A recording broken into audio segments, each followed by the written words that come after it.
afternoon, everyone. As everybody knows now, we're here again. We had another tragedy last night stemming from gun violence in this community, impacting the youth in this city, committed at the hands of other youths in this city.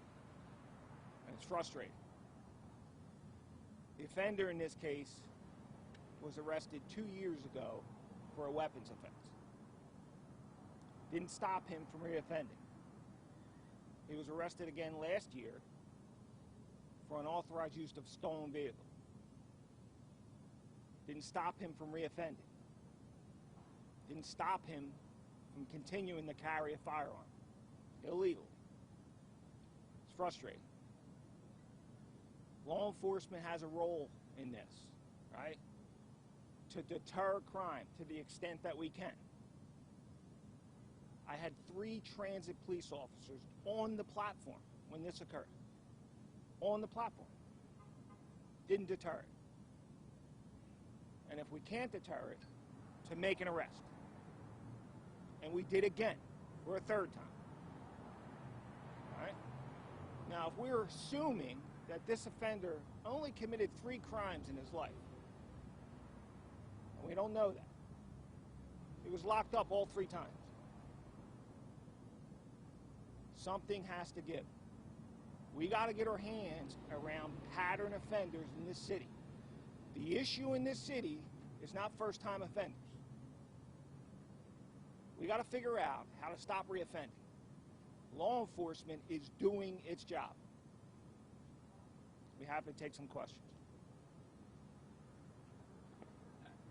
Has there been any coordination at all with the mayor's office to try to get a grip on all of this? Yeah, so I've been in communication with the new police commissioner.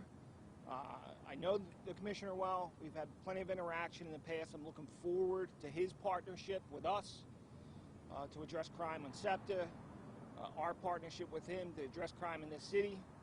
And we're going to be getting together very soon to talk about that.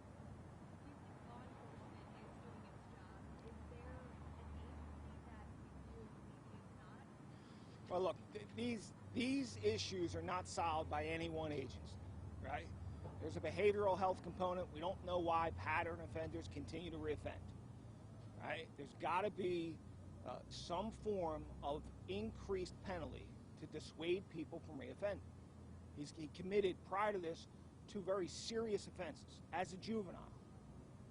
He's continuing to reoffend. And so it's going to take more than law enforcement to figure this out.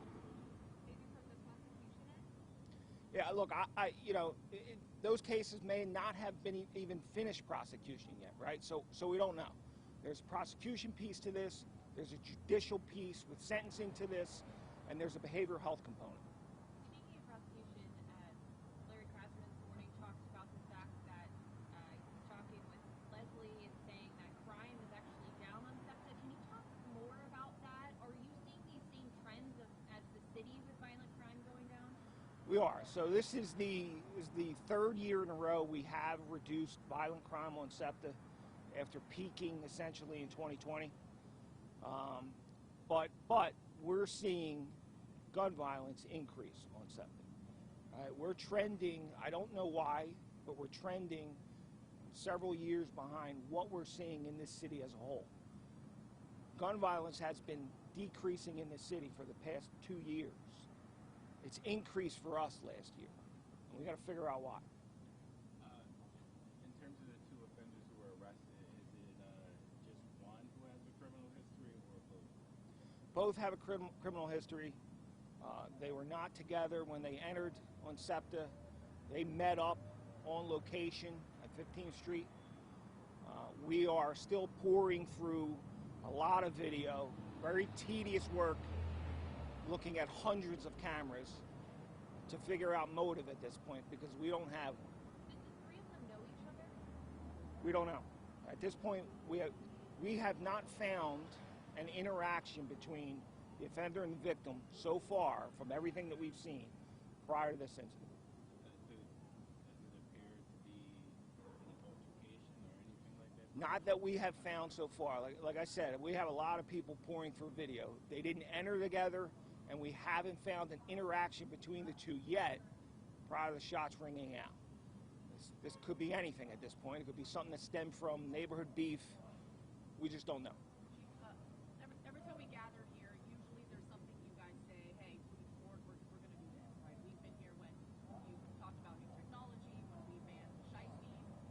It seems frustrating for everyone at this point. Can there be anything else that's done, or do you feel like law enforcement everything's on the table to prevent something like this? I don't think we're ever at a point where we've done enough. We have made tremendous strides at increasing our head count. We're going to continue to do that. I have a commitment from SEPTA to go above our budgeted head count. Right? As 18 months ago, we were as many as 70 officers under head count. I just put an academy class in this week where we're essentially one officer under budgeted head count right now. We're going to continue to hire above our budgeted head count. We're not going to stop, because we think that the issues at hand need to be solved by more police officers in the field. Do you know what percentage of minors commit violent crimes on the SEPTA platform? I'm sorry, say again? Do you know what percentage of minors commit violent crimes on the SEPTA platform? So I don't know the exact number. I will tell you we have seen a pattern with our biggest crime issue on SEPTA is involving groups of juveniles. That's the pattern that we have witnessed. Groups of juveniles meet up, bad things happen. And we've experienced that a number of times. That's why we staff that area so heavily, because it's a popular hangout for young juveniles.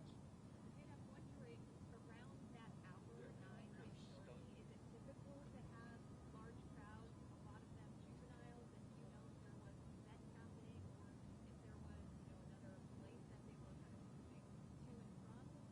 So we've seen a number of things. There's a number of neighborhood events that juveniles go to. They typically, once leaving those events, tend to group up in Center City. I don't know why. It's a pattern that we've seen. We staff Center City highly for this, as well as PPD for that reason. It's not uncommon for us to see the level of crowds that we saw last night on there. Now, our police officers are around crowds all day long, so that's not unusual for them.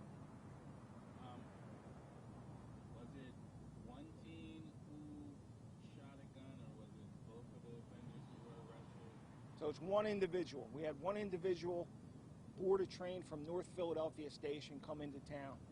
Once at 15th Street, he met up with a number 2 individual who he was with and talking to prior to pulling out a weapon and firing it. One individual. What does it say to you that this teen was willing to fire a weapon on the platform even though there were officers? And look, at this point, we don't know if he was targeting police officers at this point. 3 police officers are evidently visible on that platform when he fired. So we don't know if that's a part of his motive at this point. That's certainly something we're going to look at. But an unbelievable, callous, indiscriminate display of lack of care for human life. I know they've been arrested. Have you all been able to talk to these 2 individuals throughout? Are they cooperating at this time? So the Philadelphia Police Department Homicide Unit is leading this investigation. From the point in time where we made the arrest, no statements, spontaneous statements were made. We did not attempt to interview. Transit police officers did not attempt to interview the individuals yesterday. As far as, we're talking with writers throughout the day, and they say the same thing. It happened again. They're not surprised this is happening. I know you're shaking your head. What do you have to say to these writers? Look, there's a number of things we're doing that we can take away as a positive from this, right? Our deployment's working. Right? There's ample evidence of that. We had a critical incident 2 weeks ago with an officer at the same station that occurred, right? So we're using evidence and data to deploy our police appropriately, and we seem to be getting it right. Not stopping it, but we're putting cops where more incidents are occurring. To that end, that's a positive, right? Eventually we're going to stop it. So there's a number of things we can take away from this. Our results for apprehension rates for committing offenses on SEPTA is abnormally high. So the message that I hope criminal offenders start to get is that if you commit a crime on SEPTA, we are going to apprehend you. It's as simple as that. And so stop committing crime on SEPTA, or you're going to spend the rest of your life behind bars. Is there any chance that you all are going to release any of the security video? So I'm going to let Philadelphia Police Department dictate the direction of the investigation. If they're open to that, I certainly am. I won't release anything without their say-so.